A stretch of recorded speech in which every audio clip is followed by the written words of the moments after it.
Assalamualaikum warahmatullahi wabarakatuh. Saya Elvina Ayu Oktavia. Di sini saya menjelaskan mengenai sejarah perkembangan empirisme. Sejak zaman Yunani kuno, selain para pemikir yang mengagungkan nalarnya dalam menemukan kebenaran atau dikenal sebagai istilah penganut paham rasionalisme, sudah ada juga pemikir yang lebih mempercayai indranya, yang mencoba menemukan pengetahuan yang benar atas dasar pengalaman. Mereka inilah yang kemudian dikenal sebagai penganut paham empirisme. Salah seorang tokoh empirisme pada masa itu adalah Demokritos pada tahun 460 sebelum Masehi sampai 370 sebelum Masehi, yang berperan penting di dalam perkembangan teori atom di alam semesta ini. Nasution 1988. Istilah empirisme sendiri berasal dari bahasa Yunani, yaitu en atau di dalam dan peira, suatu percobaan. Dari makna awal itu, kemudian empirisme diartikan sebagai suatu cara menemukan pengetahuan berdasarkan pengamatan dan percobaan. Selanjutnya, saya Citra Mandasari dengan NIM 1905 1127 71. Di dalam perjalanannya, aliran ini tercatat mempunyai akselerasi perkembangan yang pesat pada abad ke-17 dan 18, khususnya di dataran Inggris dan sekitarnya. Empirisme memilih pengalaman sebagai sumber utama pengenalan, baik lahiriah maupun batiniah. Aliran ini lahir di Inggris. Francis Bacon bisa dikatakan sebagai peletak dasar lahirnya empirisme yang untuk pertama kali menyatakan pengalaman sebagai sumber kebenaran yang terpercaya. Ada beberapa tokoh-tokoh empirisme. Yang pertama, Thomas Hobbes, yaitu pada tahun 1588 sampai 1679. Kedua, ada John Moore pada tahun 1632 sampai 1704. Dan terakhir, ada David Hume pada tahun 1711 sampai 1776. Rizky Darmawan Putra, saya ingin melanjutkan mengenai penjelasan dari pemateri sebelumnya, yaitu mengenai lanjutannya, yaitu para tokoh empiris tersebut yang dikenal juga sebagai kaum empiris menolak kebenaran berdasarkan pengetahuan yang mengabaikan pengalaman sekarang atau pengalaman yang akan datang. Mereka juga menyangkal pengetahuan yang berdasarkan intuisi atau pengetahuan bawaan.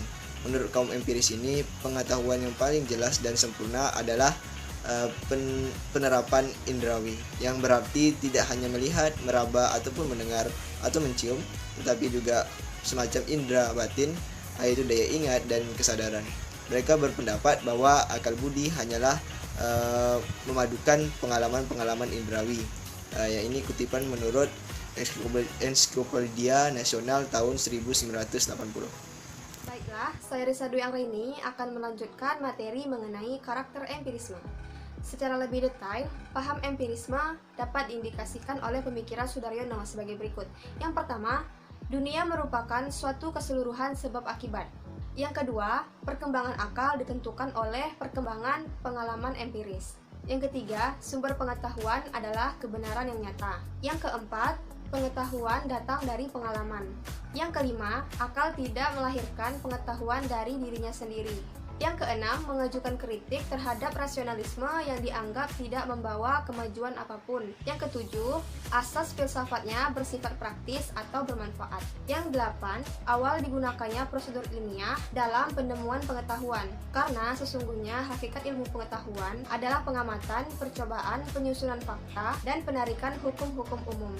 Yang kesembilan, metode yang dipakai adalah metode induktif. Nah, jadi teman-teman, di sini saya akan melanjutkan penjelasan mengenai aspek-aspek empirisme. Menurut Horner dan Han, aspek-aspek empirisme itu terbagi menjadi 4, yakni yang pertama adalah adanya perbedaan antara yang mengetahui atau subjek dan yang diketahui atau objek.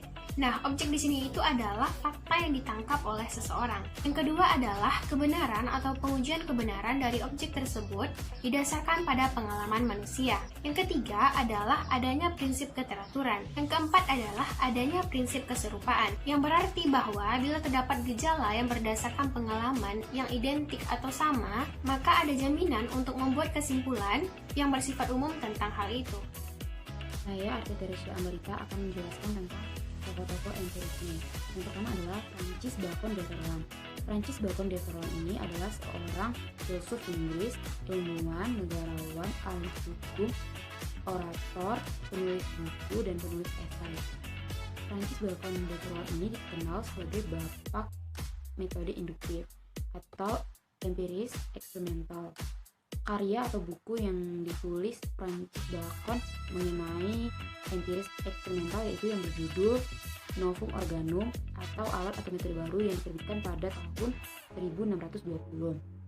Pertengahan empiris di abad pertengahan mengatakan bahwa ilmu akan maju jika menggunakan cara kerja yang baik, yaitu melalui pencobaan, pengamatan, pemeriksaan, penyusunan, dan pengaturan. Seluruh asas filsafatnya bersifat praktis, yaitu menjadikan manusia menguasai kekuatan alam atau dengan melalui perantara penemuan-penemuan ilmiah. Tokoh yang selanjutnya adalah Thomas Hobbes.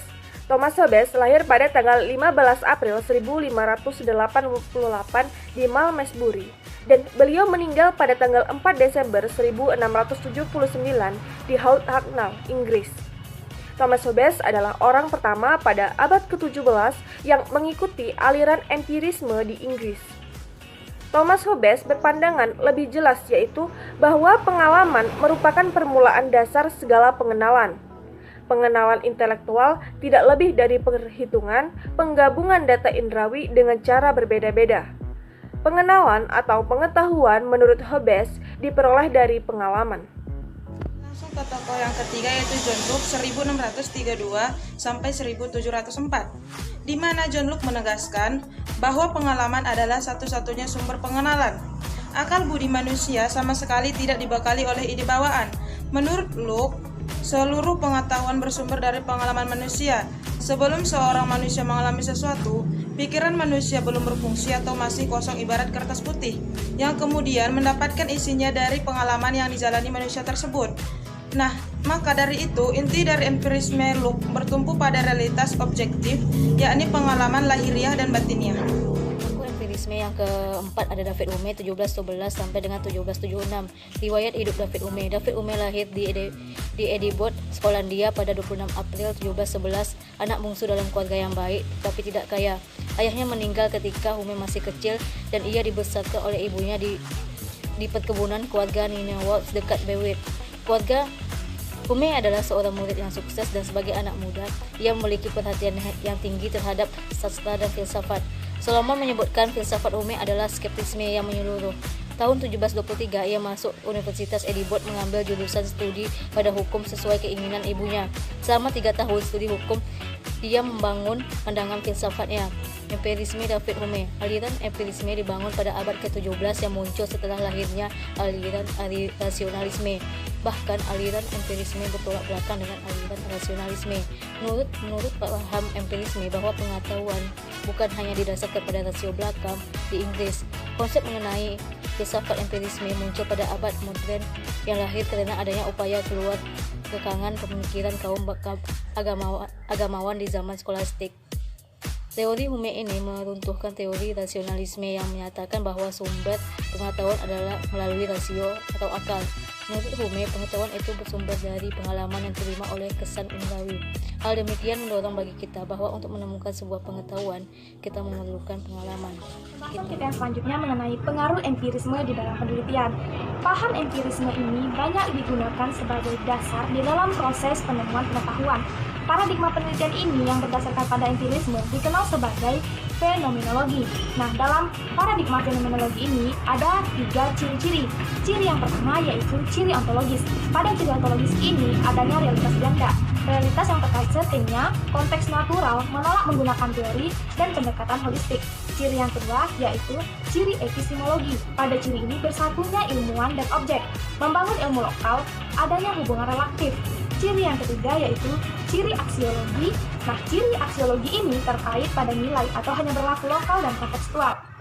Selanjutnya, di dalam paradigma fenomenologi ini dikenal 5 macam metode penelitian. Menurut Sudaryono, yaitu metode etnografi yang pertama, riset partisipasif yang kedua, metode aksi, metode interaksi, dan metode naturalistik. Metode pertama sampai keempat lebih sering digunakan oleh ilmuwan sosial, khususnya antropologi. Sedangkan penelitian arsitektural lebih sering menggunakan metode naturalistik meskipun secara prinsip dasarnya sama, yaitu bersifat grounded research. Ilmu pengetahuan empirisme ialah yang berasal dari pengalaman, di mana ilmu pengetahuan ini bisa dikatakan sebuah ilmu apabila dia bisa dilacak dan ditelusuri, walaupun sesulit apapun. Jadi contoh dari pengalaman atau paham empirisme ini ialah sebuah legenda atau mitos, di mana seperti Nyi Roro Kidul, di mana Nyi Roro Kidul ini sudah keberadaannya sudah diakui oleh banyak orang, tapi dalam ilmu pengetahuan belum bisa dilacak. Jadi itu merupakan belum dikatakan sebagai ilmu pengetahuan. Baiklah, saya Ayu Maharani dan di sini saya akan melanjutkan sedikit mengenai kelemahan paham empirisme. Menurut Horner dan Hahn tahun 1985, ada 3 hal yang perlu dicermati sebagai kelemahan dari empirisme, yaitu 1. Empirisme didasarkan atas pengalaman, tetapi sebagai sebuah konsep.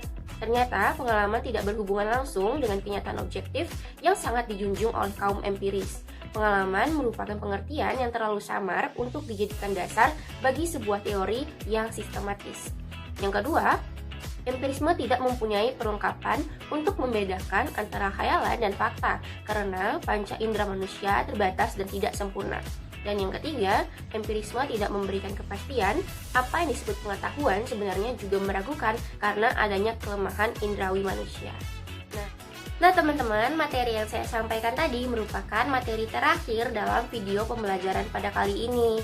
Saya mewakili kelompok 1 memohon maaf apabila terdapat kesalahan dan juga kekurangan selama video ini dibuat. Terima kasih telah menonton, semoga bermanfaat. Dadah!